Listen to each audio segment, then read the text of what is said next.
Yun, Hitachi aircon, walang matibay na aircon talaga kapag ka nagkaroon ng high voltage ang linya ng kuryente mo. Yan. So, nangyari dito, sabog ang power supply. Yun. Hitachi split type aircon to. Nagkaroon ng problema ang linya ng supply, biglang tumaas. So, lumampas siya ng 240 volts.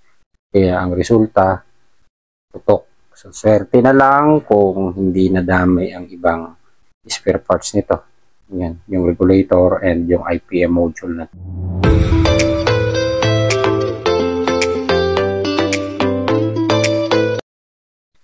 Okay, good day. So, yung ipapakita naming video ngayon sa inyo ay yung board ng Hitachi. So, galing ito doon sa aking home service technician. So, pinull out niya. Ang nangyari doon sa board ay putok. Ayan. So, sabog. Sumabog yung pinaka. Actually, nasa primary supply pa siya. So, swerte na lang siguro kung hindi maapektuhan itong section na yan doon sa may IPM and doon sa power supply.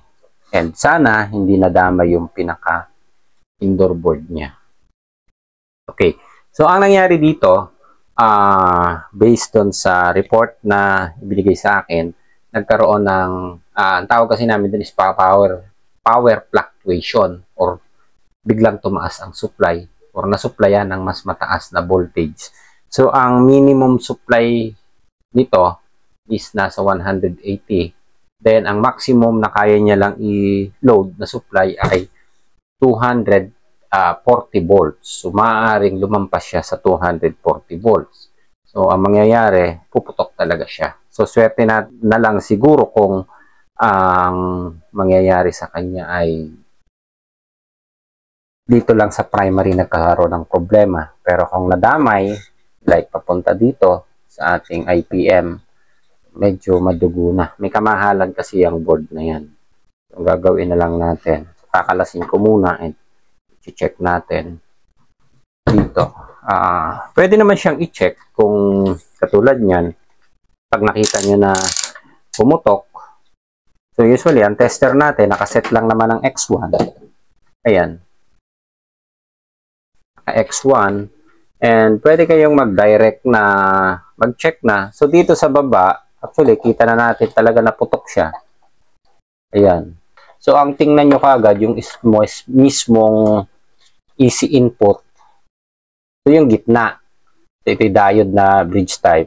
Yung gitna is AC. Yung dalawang paa sa kabila, ito is DC, positive and negative. So yung positive negative based dito sa ating pagte-tester, wala siyang shorted. Yung input, AC, so wala namang shorted. Itong kabila, so dalawa yung diode na ginagamit niya. Then, ayun. So kapag wala naman kayo nakita dito, katulad niya, no, resistance kayo nakuha. Pag ni-reverse nyo, dapat wala kayong makukuha resistance or hindi papalo yung tester nyo. So sa gitna, ganun din kasi AC to.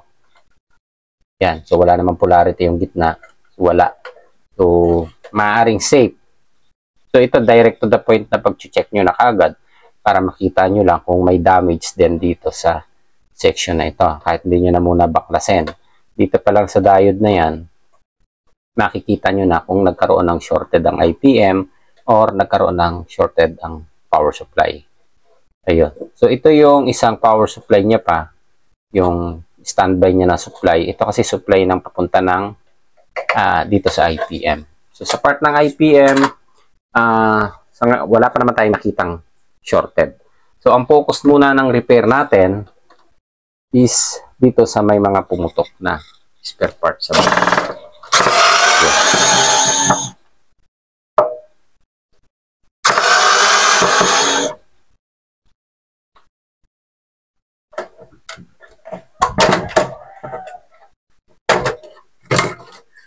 Yan, oh.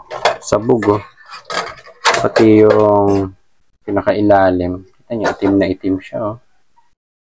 Sumabog talaga. So, ang gagawin natin, lilinisan ko muna siya.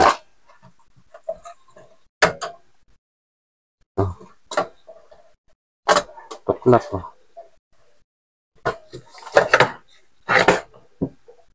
Yun.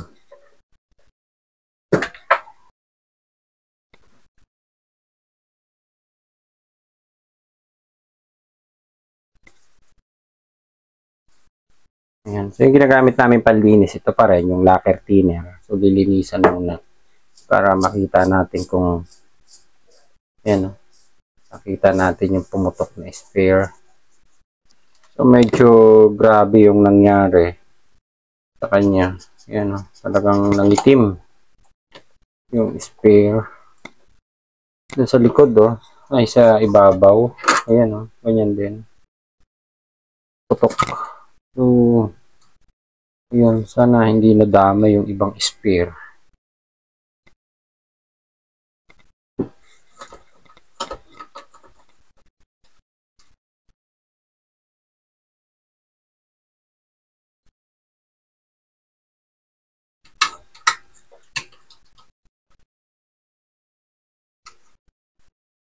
Ito, tingnan nyo itim ng part na to. Talagang kitang-kita sumabog. Yan.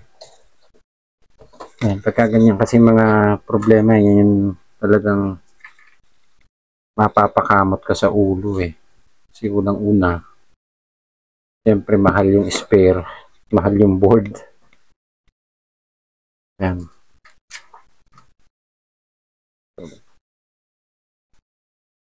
Tanggalin ko na tong fuse.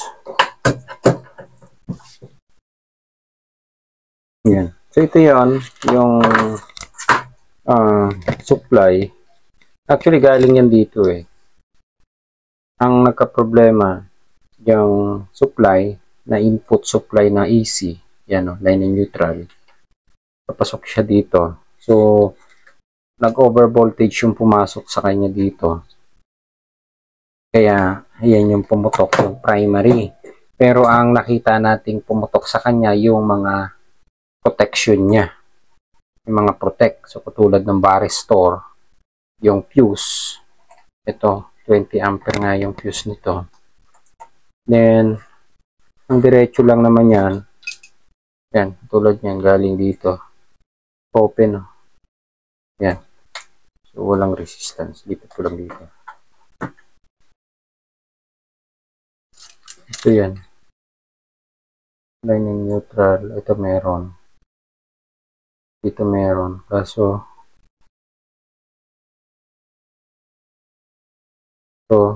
ito fuse na to eh. So, fuse, from fuse, meron siya. Meron. Dumaan ng relay.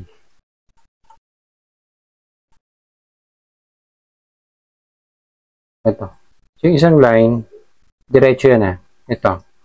Tingnan natin kung alin to. Pabuo pa rin naman yung transformer.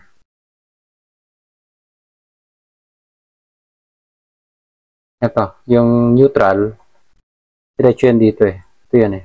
Yan o. Ito. Gamit tayo ng digital para marinig natin.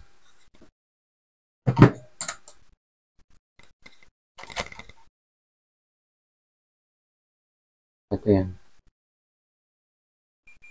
Okay. So, itong isa, linya, dumaan ng relay to eh. Yan o. Kaya may sign siya ng relay. So, maaaring nag-protect pa siya kasi ito yung isang, yung relay. Kapag hindi pa nag-switch yung relay, ito. Ito yan eh. So, kung pumigay yung protect natin and hindi naman nag-switch kaagad yung relay, meaning, hindi pa ito madadamay. Ito. Yung mga fuse dito. Itong fuse na ito yata papunta sa pan. Pabuo pa naman siya. Ito. Okay pa rin. Ayan. So, yung nakita nating problema nandito pa lang sa primary. So, tatanggalin ko muna itong mga pumutok na fuse bago natin sundan ng dire-diretso yung papasok dito sa supply niya. Tanggalin ko muna itong putok na to. Yung isang spare, yun, tingnan nyo sabog yan. So, tawag dito sa parts na ito, yung pumutok na to, varistor. So, magtataka kayo kasi baka hindi nyo na sabihin nyo, hindi nyo na ma-repair dahil wala na siyang value. O hindi nyo makita yung exact value dahil putok. So, ang value niya, kahit na anong number ang ginamit niya dito sa ibabaw, kapag bumili kayo ng spare parts na katulad niyan, ang tawag niyan is varistor na 220 volts. So, bibigyan kayo sa mga electronic store ng ganitong klaseng spare parts. Basta 220 volts na varistor. So, kadalasan kasi sa appliances na 110 volts, gumagamit talaga sila ng protect. Then, kapag na-plug sa 220, pumuputok to and nababasted, pumuputok yung fuse. Yun yung pinaka-protection niya. So, dito naman, nag-over voltage dahil 220 volts na talaga tong aircon na to. So, sumobra siya sa 220. Kaya, ayun ang resulta. Ayan, tatanggalin ko lang tong ibang pumutok pang pyesa. So, ayan, tinanggal ko na yung parts niya. So, tatanggalin ko na rin lang yung fuse. So, tingnan nyo yung sign. Ayan, para siyang dalawang magkasalubong na diode. Then, itong isa, yung sa may, yan, yung bilog na yan, na isang parts na sumabog.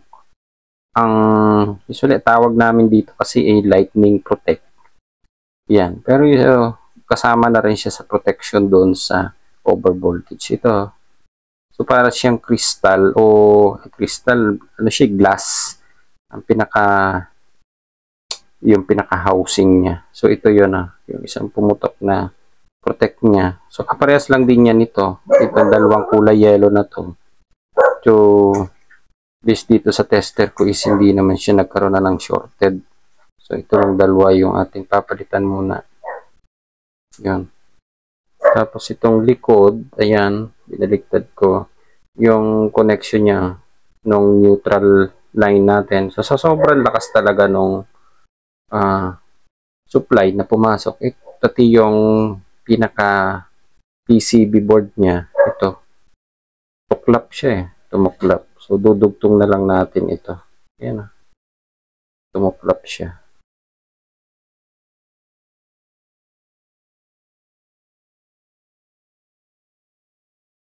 So, lalagyan ko na lang siya nitong ito yung hibla ng electrical wire. Okay.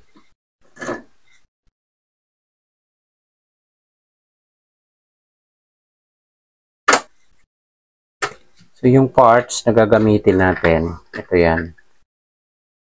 Ang tawag dito, hindi to capacitor. Ang tawag dito, varistor. Yan, varistor na 220 volts. So, pag bumibili kasi kami sa store, ang sinasabi lang namin, varistor 220. Ito may mga stock naman tayo dito. Ito, pagka tinester nyo, dapat wala kayong resistance na makukuha. Yan. Kahit pumunta kayo sa X10, zero resistance to Walang resistance na makukuha. Kasi pag may resistance yan, puputok yan. Ito yung protection niya. Yun. Okay na. So, ito yung fuse. So, maliit lang siya. Available ko dito yung malalaki. Pero, 20 ampere lang naman siya. So, basta 20 ampere, okay na siya. Kahit maliit or malaki, pwede nyo nang gamitin yan. So, kukunik ko na lang din siya dito. Paliliitin ko lang ng konti yung wire. Ay, yung paa.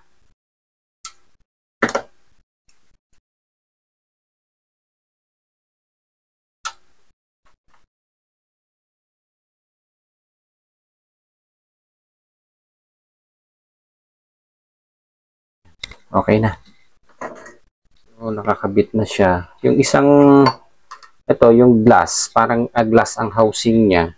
Yung, ang tawag kasi namin dito, ito mga nakakabit kasi sa TV, ganyan din. Ito, medyo, hindi yata makikita. Ang tawag namin dito kasi is, lightning protect. So, ganyan siya, tingnan nyo. Para siyang bumbilya. Kakabit ko lang na maayos. Ayan, so naikabit na natin. Ito na. So yan yung naging itsura niya ngayon. Ito yung dinugtong natin. Tapos ito yung part na pinalitan natin, yung dalawa. Ito, isa. Ito yung pangalawa. So yung iba, buo naman. So dito, machi-check na naman yan kung may makita pa kayong shorted, tulad niya. So pwedeng direct, ano naman dito niya na i-check. Wala na Yung fuse natin, ito yan Ayan, buo na yung fuse. Then, pwede nyo siyang testerin dito. Direct, line neutral. Common na ginagawa lang natin. Okay. So, wala tayong resistance na nakuha. So, ibig sabihin, maayos na siya. Then, titingnan na lang natin kung may putol pa siya.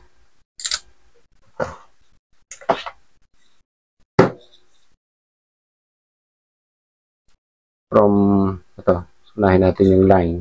Ito yan Papunta yan dito. Yan. So, ito yan. Diretso yan dito. Yan Then, pagdating dito, dumaan siya ng relay. Ito yung relay. Kaya, magkakat siya hanggang dito. Then, yung neutral, o yung N natin, ito yan.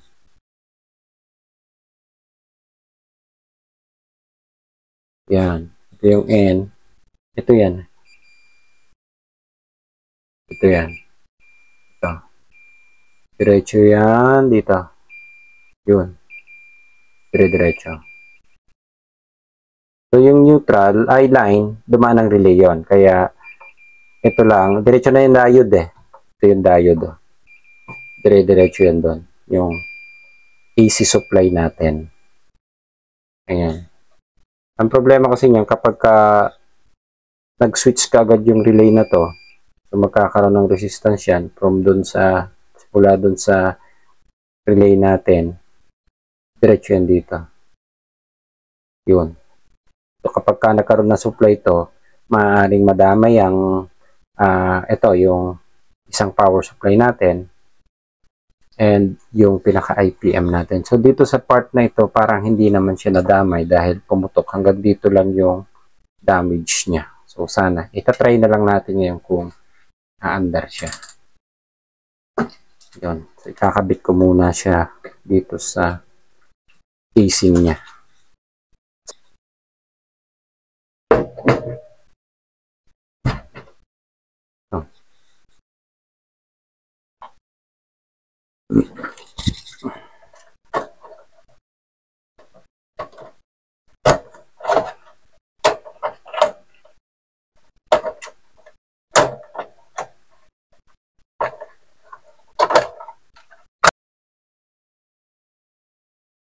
Tornilyo na natin yung pinaka-board niya.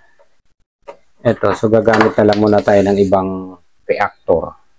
So, hindi kasama yung reactor dito sa dinala ng aking technician. Ito.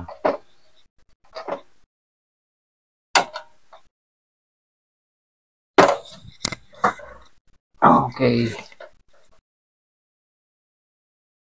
Yan.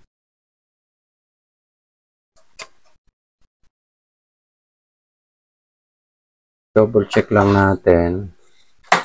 Ito yung line.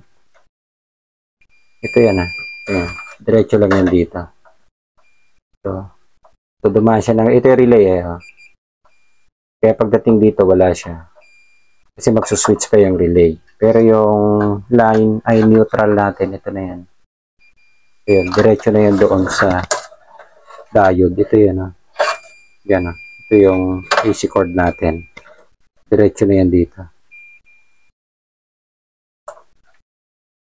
Yan. So, sa pangalawang diode, diretso din siya. Then, pwede nyo i-check dito kung may short kayong makukuha. Yun. Sa terminal na gagamitin nyo.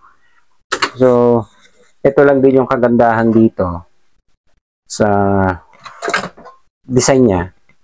Dahil mapapansin nyo siya, line neutral, pero ito, supply, dito na nakasaka yung communication niya at saka yung supply na papasok doon sa pinaka-indoor niya. So, 35 volts siya.